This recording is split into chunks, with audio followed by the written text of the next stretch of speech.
올라! 러비다토입니다. 반갑습니다.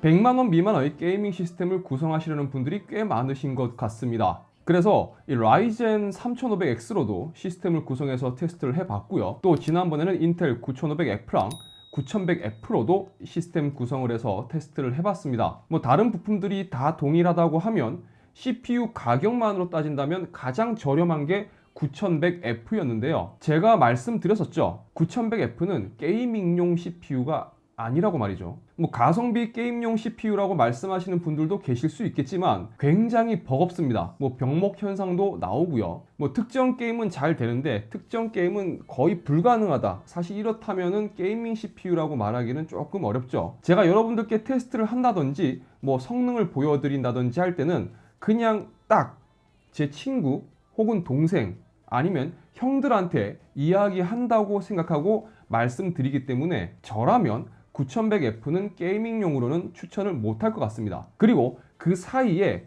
애매하게 남아있던 게 있었습니다. 바로 9400F입니다. 자, 그럼 제가 게임할 때면 9500F까지는 그래도 게임할 때 뭐 괜찮았다고 말씀드렸었습니다. 그럼 9400F는 어떨지 이 FHD 시스템 기준으로 보고 이 심플하게 시스템 구성해서 테스트 진행해 보겠습니다. 자, CPU는 말씀드린 것처럼 인텔 i5 9400F고요. 메인보드는 ASUS의 B365M-A 메인보드를 사용했습니다. 메모리는 삼성 메모리죠. 시금치로 2666MHz 16GB로 세팅을 했습니다. 그래픽 카드는 조텍의 GTX 1650 슈퍼부터 해서요. 1660 슈퍼 그리고 1660 Ti까지 총 3종류로 테스트를 진행을 해봤습니다. 먼저 3D마크 벤치 테스트부터 진행을 해보도록 하겠습니다. 이 비교 데이터가 많아서 그래프로 정리를 해서 보여드릴게요. 이 타임스파이의 경우 합계 점수는 1650 슈퍼가 4551점, 1660 슈퍼가 5924점, 1660 Ti가 6134점이 나왔습니다. 그리고 그래픽 스코어의 경우 1650 슈퍼가 4599점, 1660 슈퍼가 6211점, 1660 Ti가 6510점이 나왔고요. CPU 점수는 1650 슈퍼가 4302점, 1660 슈퍼가 4695점, 1660 Ti가 4623점이 나왔습니다. 이 그래픽 스코어는 뭐 모델별로 그렇게 나온 것 같아요. 이 CPU 스코어는 1650 슈퍼 테스트 시에만 조금 떨어졌습니다. 자, 다음으로 파이어 스트라이크 벤치 테스트 결과입니다. 이것 역시 비교 데이터가 많은 관계로 그래프로 정리해서 보여드리겠습니다. 이 파이어 스트라이크의 경우 합계 점수가 1650 슈퍼가 1028점, 1660 슈퍼가 13565점, 1660 Ti가 13559점이 나왔습니다. 자, 그래픽 스코어의 경우 1650 슈퍼가 11809점, 1660 슈퍼가 16192점, 1660 Ti가 16601점이 나왔고요. 이 CPU 점수를 나타내는 피직스 스코어는 1650 슈퍼가 1876점, 1660 슈퍼가 11991점, 1660 Ti가 1773점이 나왔습니다. 자, 파이어 스트라이크 역시 그래픽 스코어는 모델별로 이렇게 쭉 나온 것 같고요. 이 CPU 스코어인 피직스 스코어 역시 뭐 큰 차이는 없었습니다. 늘 드리는 이야기지만 뭐 벤치 점수는 어디까지나 벤치 점수로 참고하시면 될 것 같고요. 이 실게임 성능을 확인해 보도록 하겠습니다. 배틀그라운드를 제외한 나머지 모든 게임들은 FHD 기준 울트라 프리셋으로 진행을 했습니다. 먼저 레인보우 6 시즈입니다. 1650 슈퍼는 평균 163.7프레임, 1660 슈퍼는 평균 198.5프레임, 1660 Ti는 평균 207.9프레임이 나왔습니다. 확실히 레식은 그래픽 카드들의 천국이죠. 너무 잘 나와요. 1650 슈퍼만 해도 일단 100프레임 넘습니다. 고주사율 모니터를 쓰는데 지장이 없다는 거죠. 그런데 우리가 레이싱만 할 건 아니잖아요. 그래서 다음으로 배틀필드 5입니다. 진짜 오랜만에 꺼내봤습니다. 1650 슈퍼는 평균 56프레임, 1660 슈퍼는 평균 60프레임, 1660 Ti는 평균 63프레임이 나왔습니다. 이 배틀필드는 일단 게임을 할 때 옵션을 조금 타협을 하고 하면은 좀 쾌적하게 할 수 있을 것 같습니다. 자, 다음으로는 레이싱 게임 니드 포 스피드 히트입니다. 1650 슈퍼는 평균 56프레임, 1660 슈퍼는 평균 63프레임, 1660 Ti는 평균 69프레임이 나왔습니다. 이 니드 포 스피드는 뭐 이대로 진행을 해도 큰 문제는 없지만 옵션 타협을 해서 프레임 확보를 조금 더 해주면 게임 플레이를 할 때 좋을 것 같습니다. 자, 다음은 토타로 삼국지입니다. 1650 슈퍼는 평균 54.3프레임, 1660 슈퍼는 평균 76.3프레임, 1660 Ti는 평균 79.2프레임이 나왔습니다. 이 프레임 차이가 상당히 큽니다. 그러니까 만약 토탈워 삼국지를 즐기시는 게 주 목적이다 그러면 1650 슈퍼보다는 1660 슈퍼나 TI가 좋을 것 같습니다. 자, 마지막으로 배틀그라운드입니다.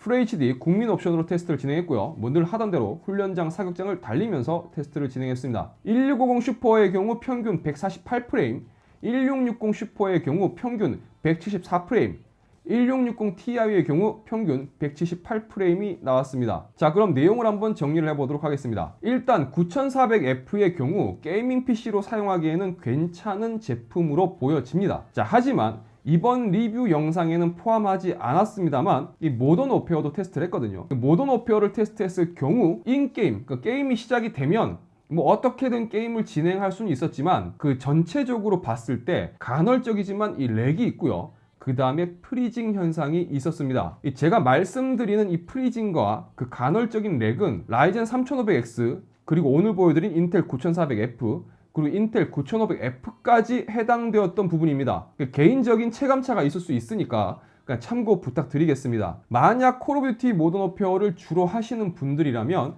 시스템의 전반적인 리소스가 꽤 필요하다는 것을 감안해 주셔야 할 것 같습니다. 그 게임이 생각보다 사양을 많이 타요. 자, 함께 테스트했던 그래픽 카드를 보면요.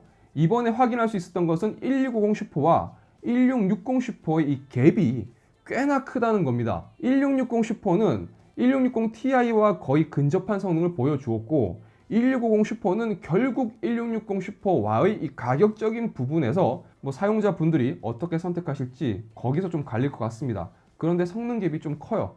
저는 개인적으로는 권하기 힘들 것 같습니다. 자, 누구나 저렴한 가격에 괜찮은 게이밍 PC를 구성하고 싶어 합니다. 하지만 PC 쪽은요, 정말 저도 인정하고 싶진 않지만 뭐 우리가 흔히 가성비를 이야기를 하긴 하지만 사실 큰 그림으로 놓고 보면요, PC 쪽만큼 싼 게 비지떡이라는 말이 잘 들어맞는 것도 흔치 않은 것 같습니다. 그런데 또 한편으로는 비싸다고 또 무조건 좋은 것도 아닌 경우도 꽤 있습니다. 제가 말을 하면서도 참 이상하다라는 생각을 하면서 말씀을 드리고 있습니다만 뭐 어쨌든 그런 이유 때문에 싼 거는 싼 대로 또 비싼 건 비싼 대로 과연 제값을 하느냐가 가장 중요한 포인트가 아닐까 싶습니다. 이번 영상이 여러분들의 현명한 소비 생활과 또 제품 구성에 조금이나마 도움이 되었길 바랍니다. 영상이 유익하셨다면 좋아요와 구독 그리고 알람 설정 부탁드리겠습니다. 저는 다음 영상에서 다시 인사드리도록 하겠습니다. 시청해주셔서 감사합니다. 지금까지 아토였습니다. 아스트라비스타. 뭐 이번에도 테스트를 해봤는데 계속 드는 생각은 그래요. 뭐 일반적으로 게임을 하실 때 같으면은 지금 뭐 3500X나 9400F나 9500F나 괜찮아요. 그런데 특정한 몇몇 게임들 좀 CPU 활용을 좀 잘하는 녀석들, CPU 의존도가 좀 있는 게임들, 그러니까 뭐 특정한 타이틀들 같은 경우는 사실 얘들이 굉장히 버거워하는 상황도 제가 확인을 했거든요. 그래서 포괄적으로 모든 게임을 놓고 봤을 때 게이밍 PC라고 우리가 흔히 얘기를 하면 어떤 게임도 구동할 수가 있다. 물론 옵션을 좀 타협을 해야 되긴 하겠지만 그래도 어떤 게임이든 옵션을 좀 타협하면 원활하게 게임을 할 수 있다. 뭐 이런 기준으로 이야기를 한다라고 저는 생각합니다. 그렇게 봤을 때 분명히 조금 이 부딪히는 장벽들이 있어요. 그 중에서 최근에 많이 느끼는 게 콜옵인데 얘는 사양이 생각보다 너무 많이 타는 것 같고 제가 관련해서 조금 더 한 번 더 테스트도 해보고 실험도 해보고 또 다른 CPU 가지고도 해봐야 될 것 같아요. 뭐 그런 거를 제외한다면 노멀하게 하시기에는 뭐 아까 말씀드린 그 세 가지 정도 CPU가 뭐 무난한 것 같습니다. 그래도 다들 알아요. 무슨 말씀 하시고 싶어 하시는지. 사실 비싸고 좋은 시스템일수록 그런 스트레스가 없죠. 그러니까 저도 마찬가지지만 여러분도 그렇고 우리는 주머니 사정이 여유가 되는 대로 자꾸 위쪽으로 올라가려고 하는 거겠죠.